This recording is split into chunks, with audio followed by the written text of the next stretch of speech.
What is going on, everybody? It is Phantom Michael. Today with Rowan. Rowan, how's it going? Doing pretty good today. Things are nice. It's a nice day outside. Pretty dark, but how's everyone? How's your day? Good, good, not too bad. I'm looking at this nice deck profile that you have for us. Was hoping we could kind of walk through it real quick, kind of go over some of the cards that I know that you chose specifically. And just kind of look at the build all together and kind of see where you're at. I know canonically it's only about Thursday in the show right now, so there's some Yep. episodes that our viewers have not watched. We can kind of show them this profile real quick and kind of give some heads up for the future. If they're watching this early on, or a blast from the past if they're watching this while they're a few episodes down the road. Let's start off with your ace monster, Pasanti the Troubadour deity. Why did you pick Pasanta? Well, with Pasanta, I know that in particular, I was looking through the list of ace monsters we could all pick, right? Um, there were, I think, two reasons I picked it in general. Um, the Ace Monsters, the strongest two-star or tribute monster in general, was originally Gaia the Fierce Knight. So I was looking for something with a little bit of attack power behind it. And when looking for Rowan's spirit monster or an ace monster that I just did not want to leave the deck, um, I decided to go with Pasanta because no one's really used illusion monsters before. It's a relatively new type. I have not used them, and I think they have interesting mechanics Mhm. behind it, and I feel like it could come into like a great deck later down the line. Because I know some other types of cards would probably be taken out of the deck. I wanted to keep a card that would stick into my deck. And you went with this crazy deer-like creature.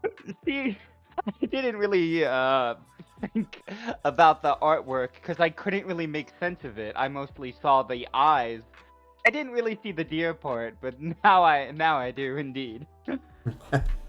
Right on. Okay, and then so Pasanti's your ace. Your two tributes, 2,500 attack, 2,500 defense, and then we look at your next monster. You have four tribute monsters in the deck besides your Dark Master's work that we see down below. But we'll talk about your normal monsters real quick. So you also have the Big Koala with 2,700. And how tell the viewers, how did you come across Big Koala? So in one of the episodes when I was like playing with the fusion monsters, Hmm? um, which I don't think has been posted yet exactly. Well, maybe it will be. Um, I was supposed to pick a fusion monster. Nobody wanted Big Koala, which was a big surprise for me. No pun intended. Um, or Master of Oz in this case. I decided to pick him as a fusion material monster because none of the fusions were really screaming out to my character, and Hmm? it was a massive beat stick. So I got Big Koala, and I believe his counterpart, Des Kangaroo, um, Yep, you by did. picking Master of Oz. Okay, fantastic. And then kind of moving on to like the single tribute monsters. I see you have the Ushi Oni there with the 6 stars, 2,100 attack, 1,950 defense. That's just a simple beater, I'm sure. And then Millennium Golem is a Yeah. solid defensive monster for one tribute, especially in this time frame that we're kind of playing in. So those all kind of make sense to me. But then I see you have this John Gular the Ghoul Illusionist. 20,000 attack, 4 stars. Kinda nuts. Yeah. I found it through a spirit adventure with Pasante. When we were all trading out cards and everything, and I thought it was a really, really good beat stick as well as something that could help with illusion monsters. A lot of people in the other academy just focused super hard on 1800s and 1900s. So having a 2000 attack point creature really helped uh, fight against that. No, for sure. And then, of course, I see kind of the beat sticks as follows. The two Lajins, the giant red sea snakes, 1,800 attack. Super makes sense why that would be in your build. The Battle Ox, two-headed King Rex, and Great White. Totally makes sense to me while they're there. Very surprised you didn't keep your zombie dragons. See, I was wanting to pick to stick with that. However, just as the time went by, my deck started to become much more fusion and ritual focused, and I wanted to add more attack to it. But right now, all the other monsters in my deck seem to really fill the attacking niche. Hmm. Um, I was originally, before all of this happened, a bit of um what is it? A bit of into my mind with the deck I was planning to make. I was originally planning to go pumpkin. Um However, with everything that has happened to Rowan as a character, pumpkin and the Castle of Dark Illusions and stuff like that just did not fit anymore with Rowan's type of build, and I really like how he's developing now. Yeah. Nope. 100%. And then kind of gearing towards these next two, and the last normal monster you have, Ancient Brain and Thousand Eyes Idol, strictly for fusion material, correct? Yes, Ancient Brain does not have. I got one Ancient Brain, and I felt like that was enough. Because in I think the third episode of East, um, we pulled a Skull Knight, and it required Ancient Brain and Tainted Wisdom. Um, so in particular, just having one of those is very useful because it can bring out a very strong spellcaster attacker. But by themselves, they are very weak creatures. So only having one of them for now. That could change in the future. No, 100%. And I really want to say that Ancient Brain and Tainted was probably, like, for early on fusion mechanics, makes one of the best fusion attack monsters. Yeah. I was taking a look at all the fusion monsters you could get from the pack. Um, and in particular, I was very glad to pull Skull Knight. I probably was gonna trade with Victoria to get that Skull Knight Hmm. actually. Um, that she pulled, I think, a couple episodes ago from now. Yep. But I was very lucky and managed to pull one myself. All right, on to the effect monsters. Obviously, we see your Jirai Gumo that you purchased outright with a 2200 attack, and the effect that you flip a coin. If you call it wrong, you half your life point. Mm-hmm. So, what's the play with him? Or do you just throw him in attack mode and just wait, or are you actually going to attack with him? Are you going to swing the game? What's your plan? See, I think in one of the episodes I've been using Jiraigumo as an attacker. It's not all the time that he's going to see play. Um, but I've noticed a while ago that again with how heavy everyone focuses on the 1800s and 1900s, sometimes you have to put a little bit of risk with the Jiraigumo to actually get some things done because at this point in Yu-Gi-Oh, field advantage is supreme. It doesn't really matter if you have lower life points unless you're dealing with like Black Pendant or Giant Germ, that type of thing. Um, and just having your life points, if if you do like it's a 50-50 chance. I don't plan to recklessly attack with him all the time, Hmm? but if he needs to attack, he will attack. Oh, nice. Um, Okay. On to the Desk Kangaroo. We know that you got Desk Kangaroo with Big Koala and McMaster of Oz. I mean, really powerful effect with Desk Kangaroo. Um, yeah. so good stuff there. And then Sanju the Thousand Hands. We know that you got that in Ritual class when you picked your Relinquish monster. Mhm. So that was really good, and it searches the spell card out. So very fast way to get your Black Illusion. Crash Clown. I've known you to have this card for a while, but I haven't really seen you pop off his effect very. Yeah, um, I've been trying to play with him for a bit. I traded it with I think Sturge for like two Thunder Kids, or like um a decent Thunder monster. Again, that's when I was playing with I think a zombie deck later down the line. Was thinking about getting Dream Clown later and probably doing a fusion thing, but Crash Crown just has low defense for this point of the game. It's useful for the bounce, but it's probably going to be a card that I may take out once, later down the line. But for now, the bounce effect is very, very useful, and I kind of like it. Nope, for sure. On to the Mysterious Puppeteer. Not a bad effect and solid defense for this era. Mhm. Especially like first duels, he's really good, and I know that he's kind of getting power crept right now, but still, I think a Yeah, solid card. I wanted to keep him in my deck for just a little bit longer because I'm building a lot of cards that are like, hey, you can, especially with a card I just got recently, which I will talk more about it later in traps. Um, Being able to gain life points just from normal summoning is very useful, even if it's 500. That's just really good. No, for sure. Okay, so now we see your Beast King of the Swamps, and then obviously Beast King of the Swamps, Mystical Sheep #1, and Versago the Destroyer. All three of these monsters all have similar effects where they substitute for material. And you Hmm. have three of those, and plus, right now their attacks aren't that bad. So I Yeah. can see the benefit to having them in the build as of right now.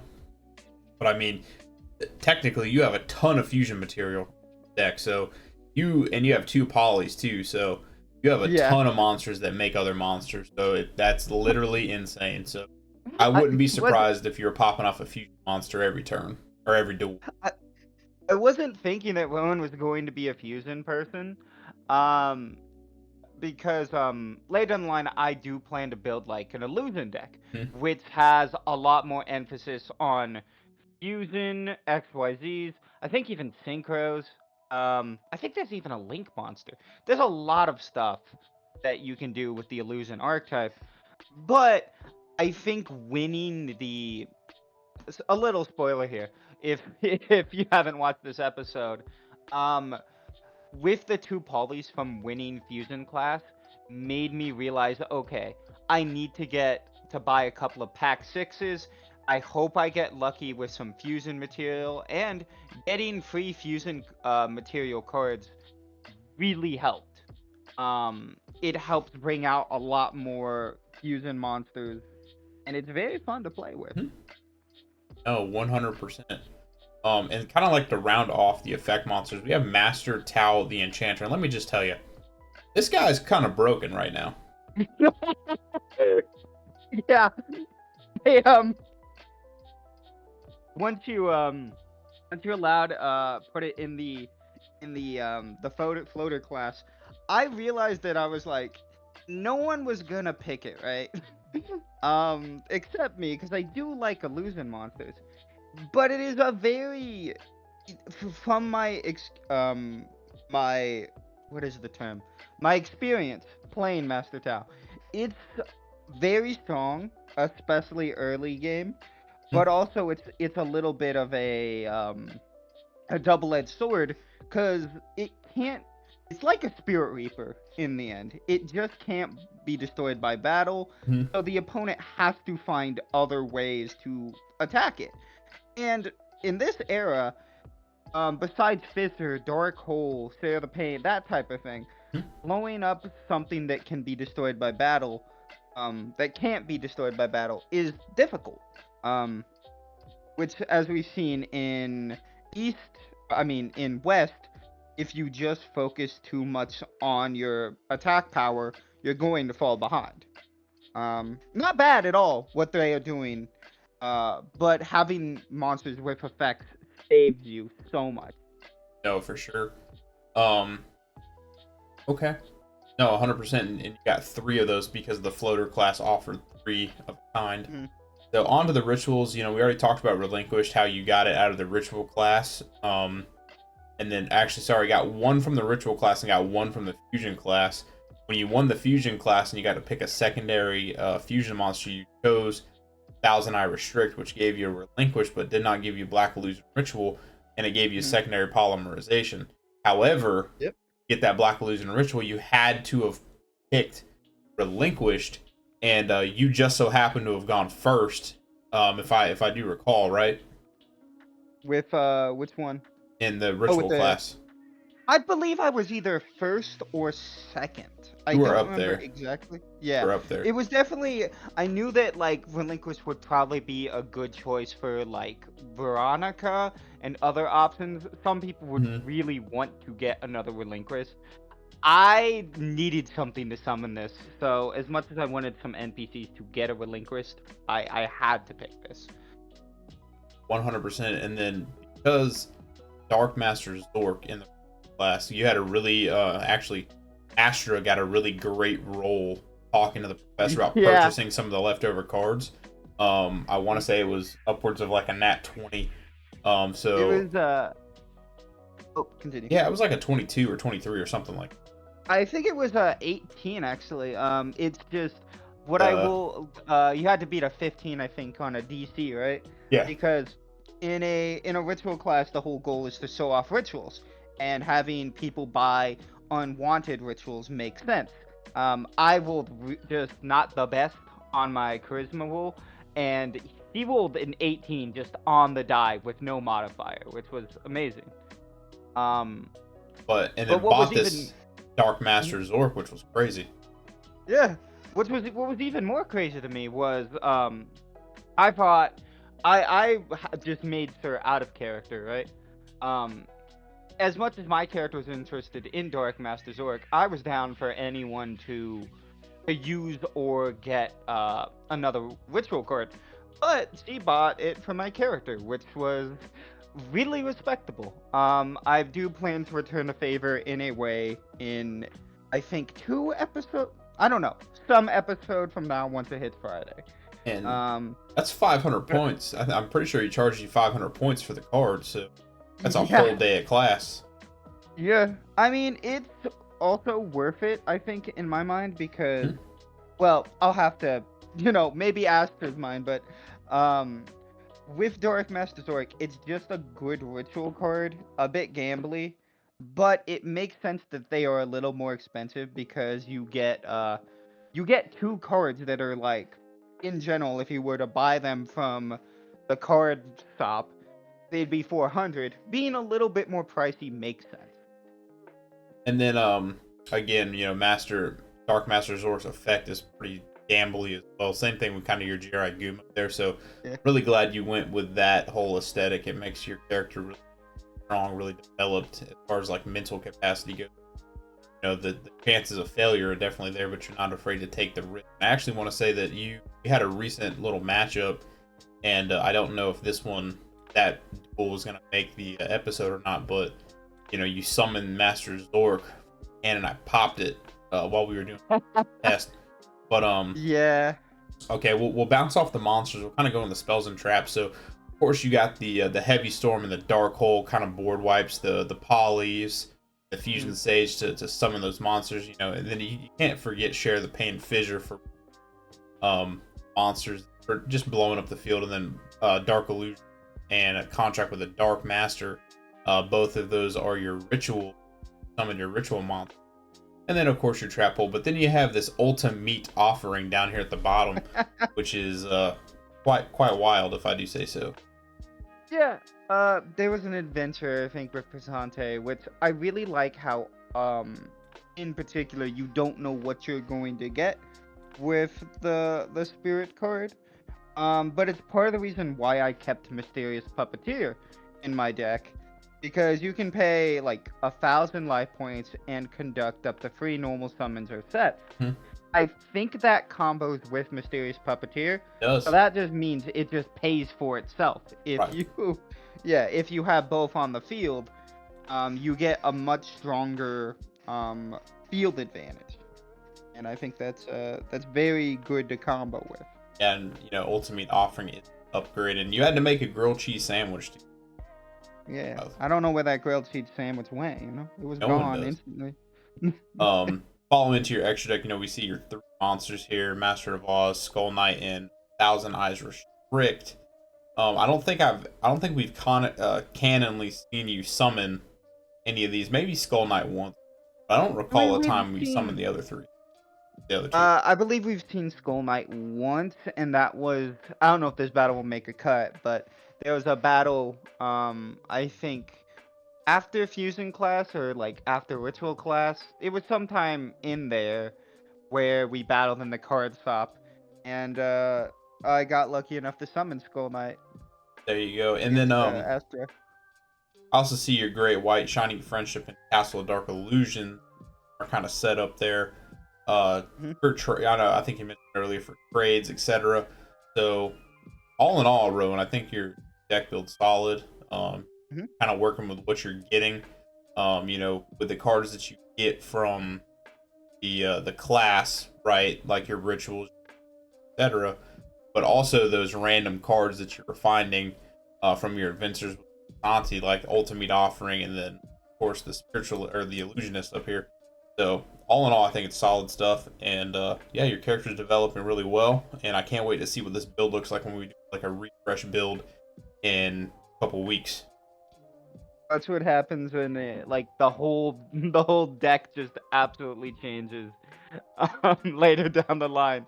I have no idea what's going to happen with this deck, but so far it seems like, for now, it seems like a menace. Um, Well, right on. I appreciate you coming out, Rowan, and letting us view the your deck build that you're taking on to classes. A lot for coming out. no worries, Thank you for having me.